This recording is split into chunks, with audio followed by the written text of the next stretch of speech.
right, I think we are now officially going live. Hello and welcome to Monday Meets. This is our eighth or ninth week now. We've been doing this for a little while and really excited to be here. Excited to have Renee with us. Hi, Renee. Welcome.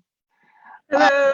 We're going to talk a little bit today about Renee's role as the Transitional Housing Case Manager. It's kind of an exciting role. The Transitional Housing Program is a relatively new program to the Willow. We'll get into a little bit about what transitional housing is, how it differs from emergency shelter, and where it fits into the overall scope of the Willow's commitment to building safer communities by breaking the cycles of violence. So thank you for joining us, Renee. Just want to let everybody know before we get started that if you have any questions, you are more than welcome to give us a shout in the comments below here. We're on Facebook Live right now, and if you have a question and you didn't catch the live broadcast, but you're watching us on YouTube, you can feel free to email us. I'll have the email addresses at the bottom of the screen there in the description. So thank you, Renee, for joining us. We've established who you are and that you're the Transitional Housing Case Manager. Can you just tell us a little bit about who you are and how you got involved with the Willow? Well, I started with the Willow in, 2.5 years ago, in February of 18. I think that's right. I started as a volunteer, actually, and I volunteered for about 2 weeks. And then they had a position that came open for a community advocacy program coordinator. And I applied for that job and applied for the part-time position. And then after interviewing for it, was offered the full-time position for that. And during that time, I worked in that position for a year, or a little bit over a year, I think that was. And during that time, I had a wonderful mentor by the name of Will Averill, and who I appreciated. And we also, so I got to learn a little bit more about domestic violence. My background is more involved in substance abuse and primarily with adolescents, is where I spent about 10 years of my background working before I came to the Willow. And so I really had to learn a lot about domestic violence, and really listen to what my coworkers were saying, and watch how other advocates answered the phone, and watch how things worked, you know what I mean, and what kind of services and resources that were in the community to help people that are suffering from domestic violence and human trafficking.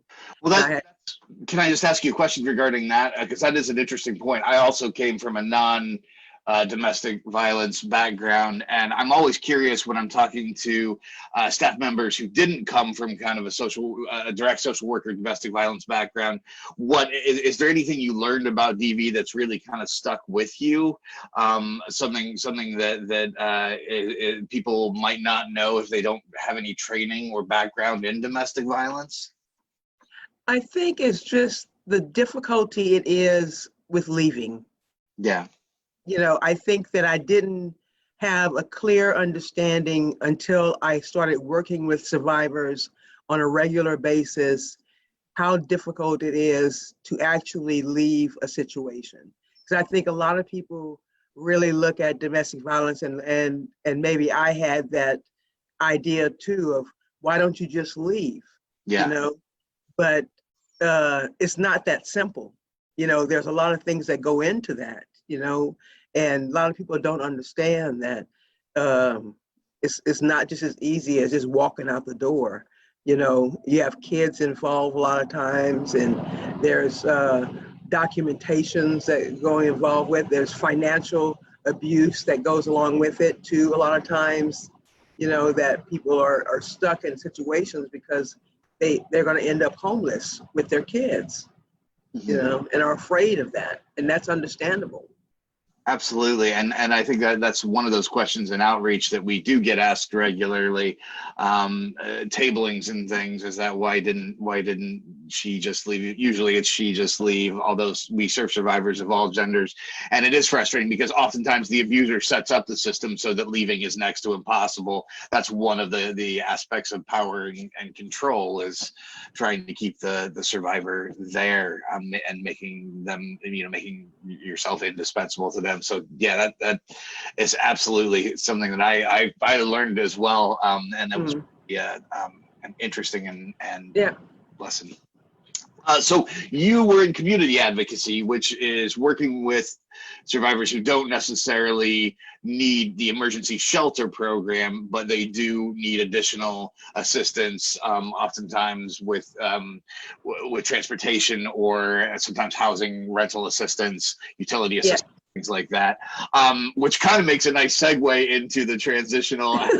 It is. It worked really well for Yeah. me, the transition. I mean, when I heard about the position, I just gravitated to it. I was like, this is me all over the place, because what we do in transitional housing is take people from shelter or from the community that are needing, assistance with housing. And we have a 12 to 24 month program that we work with case management and with tenants to homeowners and KU endowment, that has worked in a partnership together to provide a group living home for 4 individuals, where they can only be 4, there's 5 rooms in the house, but there can only be 4 unrelated people for zoning in the house. So, and then we also have 6 single family homes, from a 1-bedroom all the way to a 3-bedroom, and that we also manage. And so everyone during that time has to be working on their goals, as far as to try and get into traditional housing, and not, but we're trying to set them up for success by working on their goals. As soon as they come in, we sit down and we have a meeting, and we talk about goals as far as employment, health, schooling, anything that we can do to help. And I can reach out to resources in the community to help them to reach their goals, so that by that 12 to 24 month time period, they're able to establish themselves in the community, or have already established themselves in the community, so. If anybody has any questions on any of the material that we're talking about, we would certainly love to hear your questions. You can leave them in the comments below. I find transitional housing to be kind of one of our most amazing programs, because it's a new one. It's one that we sort of have recently built. Also the fact that, if in cases in which transitional housing does work, and someone stays for the term of the transitional housing, 80% of the time nationally, they move on to a permanent home. So the statistics are really in people's favor for being in, who are in these transitional housing situations. And I think we found it's still fairly early in the process, but I think we found that generally a lot of folks move out before that time is over, before the 12 to 24 months is over, and into more permanent living situations, right? Yeah, and we've already looked at. I mean, we started in February of 19, and we've had already 4 success stories of people that have already moved into transitional housing from emergency shelter, or from community advocacy. From community advocacy program. There was 1 person that came from the community advocacy program, but there are 3 people that came from emergency shelter that have just moved out into traditional housing. So I mean, I think that that's pretty good for a year, for the turnover that we've had. I think that's pretty wonderful. I mean, we've had people, with that come from in a restoration house, and have been able to save up the money, because restoration house is very low as far as the rent is, and so they're able to save up money. And we have everybody. I have everybody work with housing and credit counseling here in town, so that they can start working on their budgeting to start off with. You know, that's one of the first things we do, is we have to work on a budget and how we're going to save money, so that when it's time for you to move out, you can, you know, and you can have the resources available to you. You know, and that's why we try and keep the rents low. Right. So that's, I think that brings up another good point, something that I've had a question about as well. So I'm excited I get a chance to actually kind of talk this over. How do you see advocacy differing from case management? Do you feel that those are separate roles? Are they the same thing? Is there sort of a blending of you know, do both elements of advocacy bleed into case management and vice versa? Or how do you find what is one and what is the other? You know, what's advocacy and what's case management? Well, sorry. That's all right. I think advocacy, when I was doing advocacy, is more, I mean, they do blend in within the same, that's very true, because you're doing a lot of the same work, but the idea of case management is the prolonged aspect of it, you know, and the regular routine of it. Like when I was doing advocacy, you know, whether or not they wanted to come or not was really up to them.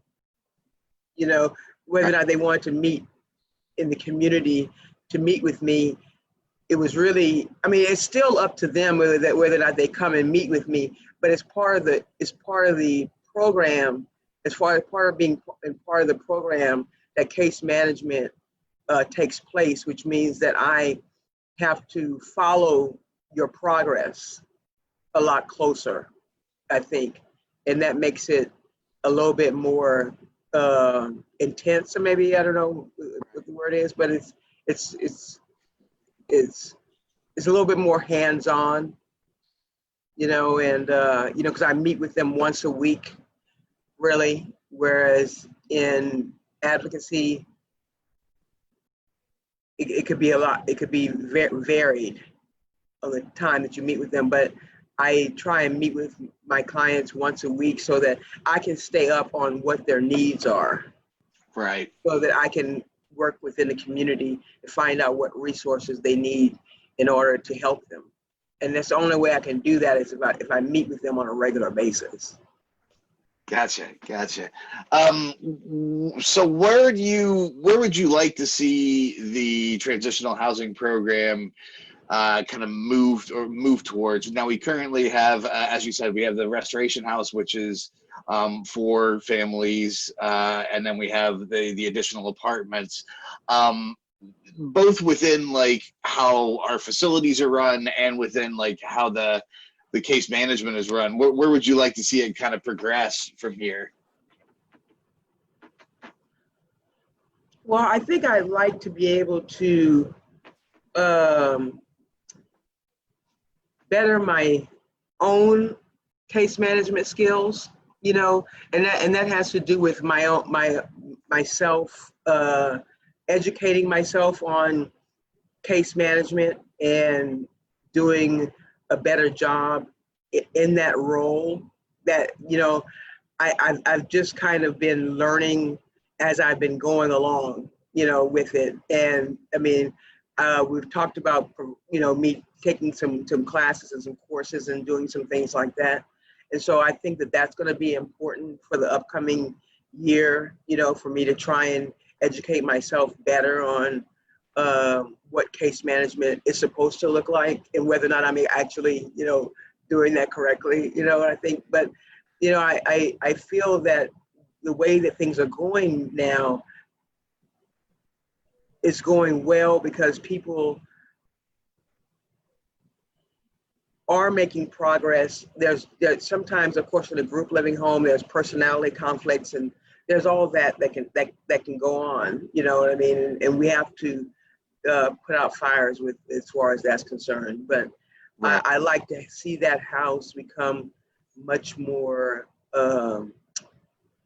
healthy, you Yeah. know, have it function in a healthy manner where they're communicating with each other and talking about difficulties that are present and what needs to be done about it and coming up with solutions, you know, because we always know that living with different people in a group living situation is going to cause some conflicts, you know, and there's going to be difficulty. But there's also the idea of recognizing the problem and then recognizing that there's a solution to that also. Yeah. And so, I mean, I think I'd love for us to have more homes, more single family homes, you know, Yeah.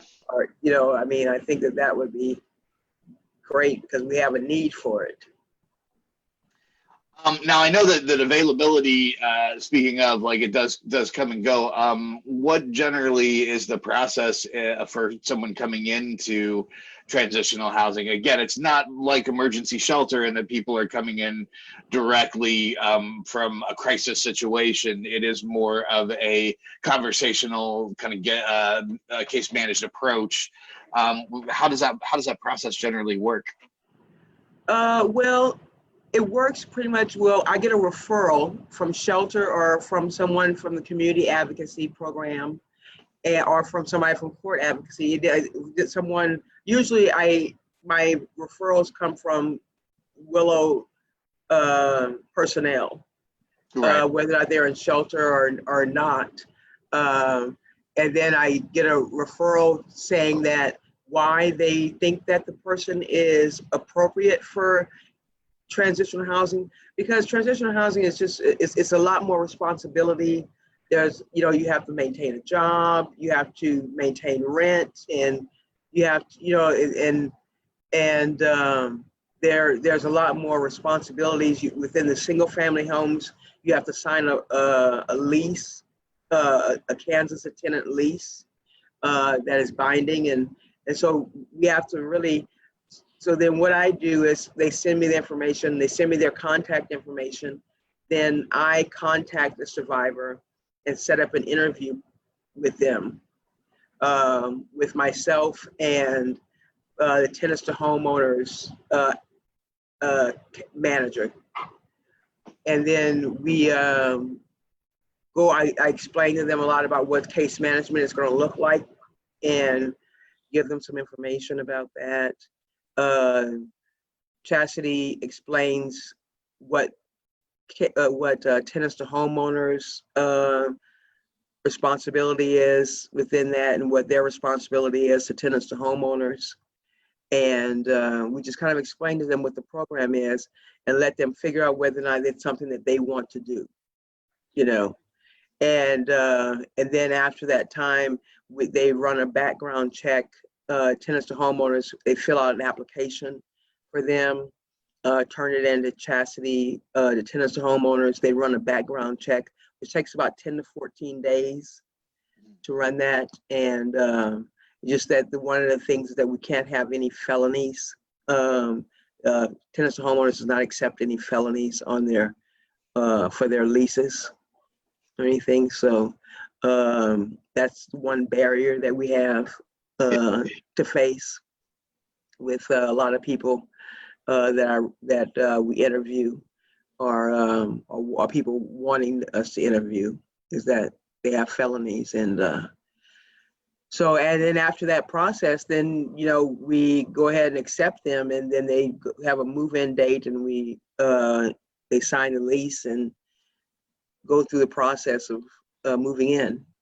Oh, great. And then it's the 12 to 24 months, and yeah, either at the restoration house or at an apartment. Well, thank you so much for your time today, Renee. Before we go, I usually like to give people a little chance to kind of give us some information about you as a person outside of the Willow. What's something you kind of enjoy doing, or a shout out you want to give, or anything like that? Well, I'd like to give a shout out to my piano teacher, Bradford Hoops. He's really, really wonderful with me. I'm visually impaired, and he's worked with me very closely over the last year and a half with learning piano. I came from a background of playing bass for the past 25 years, and I started playing bass when I was sighted, so it was kind of easy to transition. But I started playing piano, as a blind person. So he's been really wonderful with knowing how to teach me, I guess. So I do that once a week. I have lessons, and then it gives me some relief to kind of practice, at least try and practice about 10 minutes a day. And you said you're working on Imagine, right? Working your way through Imagine by John Lennon? Yeah, by John Lennon, yeah. Nice. All right. Well, I look forward to some of that. Thank you so much for joining us this afternoon. If anybody has any, Thank you very much. yeah, thanks. If anybody has any questions, you can email myself or Renee. I'll put the emails down below, or leave a comment. And we'll get back to you. But thanks for joining us today. Thanks, Renee. And we're taking next week off, but then we'll see you the week after that with Survivor Access Director Felix Rodriguez. So thanks so much. See you later, everyone. Bye-bye.